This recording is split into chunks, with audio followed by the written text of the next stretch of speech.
All of JKEM's 200 series controllers come with USB communications, USB ports, and free ChemNet software, and that's what I'm starting right now. When ChemNet first starts up, it goes out and it searches the USB bus for any controllers that it can find.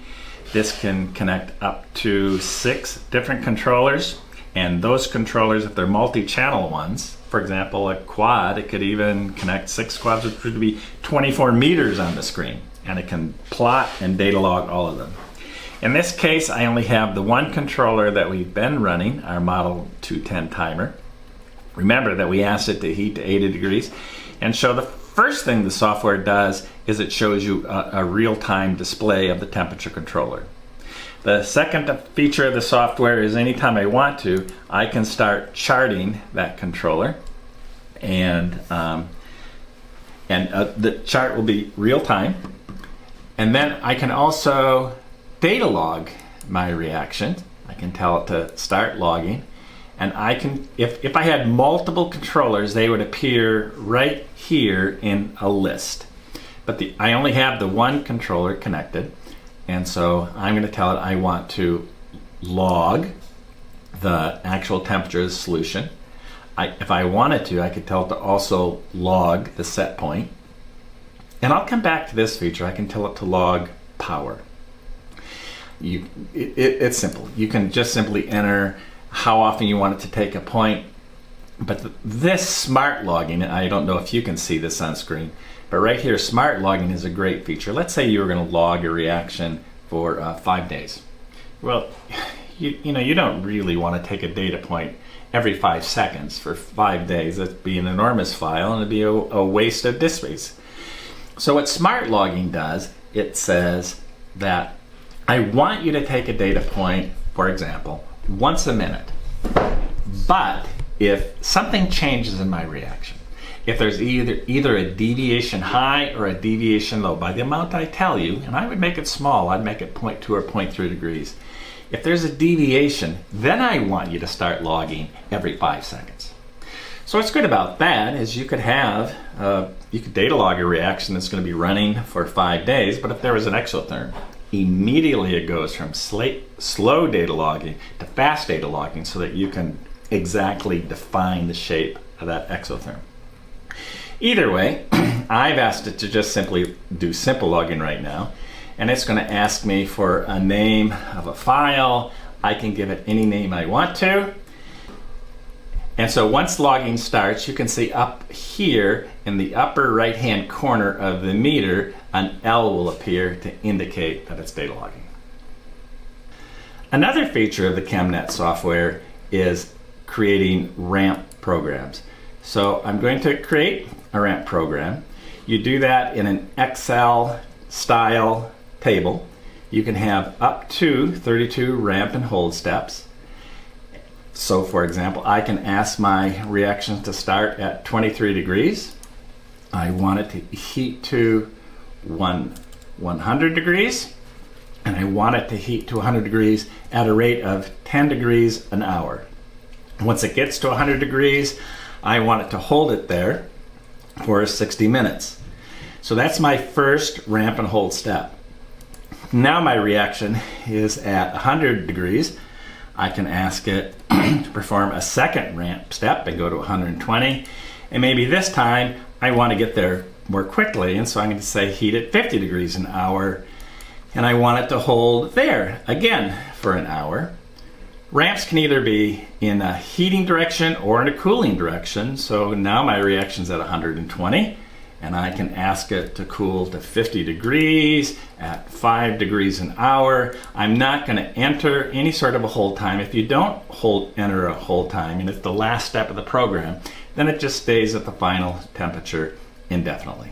Now that I've created my ramp program, all I need to do is click the button, upload it to the meter, which I just did, start the program, and the meter displays R up here in the upper right hand corner to show you that it's ramping. And I don't know if you can see that in your video, but right here in the screen text box, they're showing you the ramp step, the current set point, and there's a timer here at the lower portion showing you when that ramp will complete itself. For this whole run, we've been data logging, heating the reaction here, and you can see it on the screen. This would be very typical of the results you would get. So we started at room temperature, it's going to heat to the set point. I've asked for 80 degrees. It's also typical that you would have a slight overshoot. In this case, we overshot by about 1 degree. If you can see the peak of that, it's at 81 degrees. It'll overshoot to about 1 degree, then come down, and then it will be at 80 degrees plus or minus 0.1 degree indefinitely. The reason for the overshoot is we can get rid of that if you want to, but it's a compromise. If you want to get rid of the overshoot, then the initial heating, the slope of this curve is shorter and longer. And most chemists would prefer, when they enter temperature, basically it's get my reaction up there, get it up there as fast as you can. And so it's a compromise. This heats quickly. You have about a 1 degree overshoot, and in any reaction that I know of, 1 degree is completely immaterial. But what we find the greatest safety feature of JKEM's controllers is I ask for 80 degrees and I have 80 degrees. We can come back in 3 days and that line will be flat and straight. I have 80 degrees. I can set the controller and walk away from it as soon as I do that. There's another feature of ChemNet that I would like to show you. It does require an upgrade to the software. ChemNet itself is free, but there is an $80 upgrade to ChemNet Pro. And what that is used for, there's 2 things. It's in logging. The normal ChemNet will data log to an Excel file, but the ChemNet Pro data logs with GMP compliant data. Additionally, the ChemNet Pro can log the power that's being delivered to the heater. And the important thing about being able to monitor the power being sent to the heater is you can imagine in this run right here, what if there was just a very mild exotherm? In most cases, you would completely miss it because the temperature controller would see that there is a small increase in temperature and it would do exactly what controllers are supposed to do. It would cut its power to that heater. It would turn off its power to that heater so that it doesn't overshoot the requested temperature, 80 degrees. But what that does is that masks the exotherm. But if you were able to plot the power going to that heater, what you would see, even if you had a flat line, is all of a sudden you would see that power was at a steady level and then it decreased and it came back up. And so by able to data log the power delivered to the computer, you can monitor for an endo or an exotherm in your reaction. And also, as I said, the ChemNet Pro allows all data to be logged in a GMP compliant format. There is one more very advanced feature with ChemNet, and I'm not going to go over it in this video, but you would be welcome to call us and we can review it with you. It's called ChemIO.